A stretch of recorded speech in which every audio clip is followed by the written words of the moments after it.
Exit poll ने खोला काराकाट का राज। किसके सिर सजेगा जीत का ताज? किसने जीता जनता का भरोसा? किसके हक में रहा चुनाव? उपेंद्र कुशवाहा को लगा बड़ा झटका तो क्या पावर स्टार की निकल पड़ी नाव। देश में 7 चरण के मतदान पूरे होते ही हर तरफ से एग्जिट पोल की खबरें सामने आने लगी, जहां लोग अपने अनुसार अनुमान लगा रहे हैं कि किस सीट पर कौन सी पार्टी का बोलबाला नजर आ रहा है।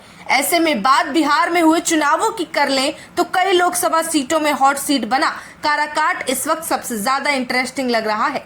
वहीं एग्जिट पोल में बिहार के काराकाट सीट पर सर्वे किया गया, जिसके बाद हो सकता है कि एनडीए को झटका लगे और ये झटका कोई और नहीं बल्कि निर्दलीय मैदान में उतरे पावर स्टार दे रहे हो।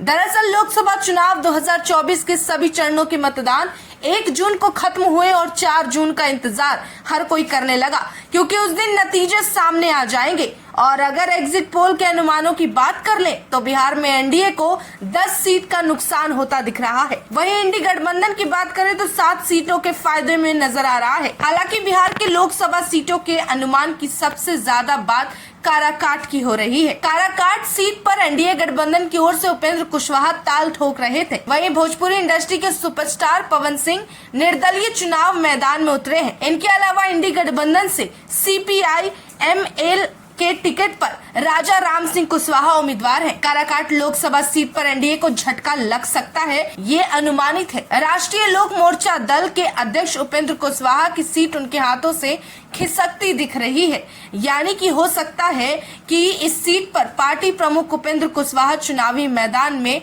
हार सकते हैं। वहीं बताते चले काराकाट सीट बिहार की हाई प्रोफाइल सीटों में शामिल है। पवन सिंह की एंट्री की वजह से ये सीट पूरे चुनाव में सुर्खियों में रही। दरअसल पवन सिंह को भारतीय जनता पार्टी ने पहले पश्चिम बंगाल के आसनसोल से टिकट दिया। हालांकि उनके नाम और उनके द्वारा गाए कुछ गानों को लेकर विवाद खड़ा हुआ, जिसके बाद पवन सिंह ने अपना टिकट लौटा दिया। कयास ये भी लगाए गए कि पवन सिंह ने बिहार की किसी सीट से चुनाव लड़ने की मांग की थी, लेकिन पार्टी ने उन्हें बंगाल से चुनावी मैदान में उतारने का फैसला किया। टिकट लौटाने के बाद पवन सिंह ने बिहार की काराकाट सीट से निर्दलीय पर्चा भर दिया। इसी के साथ ये सीट चर्चा का विषय बन गई। सियासी गलियारों में ये कहा जाने लगा कि पवन सिंह ने एनडीए उम्मीदवार उपेंद्र कुशवाहा को नुकसान पहुंचाने के लिए यहां से चुनाव लड़ने का फैसला किया। इसका असर अब एग्जिट पोल में भी दिखने लगा है और अब देखना काफी दिलचस्प होगा कि उपेंद्र कुशवाहा की हार में किसका फायदा होगा या फिर किसका नुकसान होगा। और नुकसान पहुंचाने वाले कहीं बीजेपी का टिकट लौटाने वाले भोजपुरी इंडस्ट्री के जाने माने एक्टर और कलाकार और संगीतकार पवन सिंह तो नहीं है।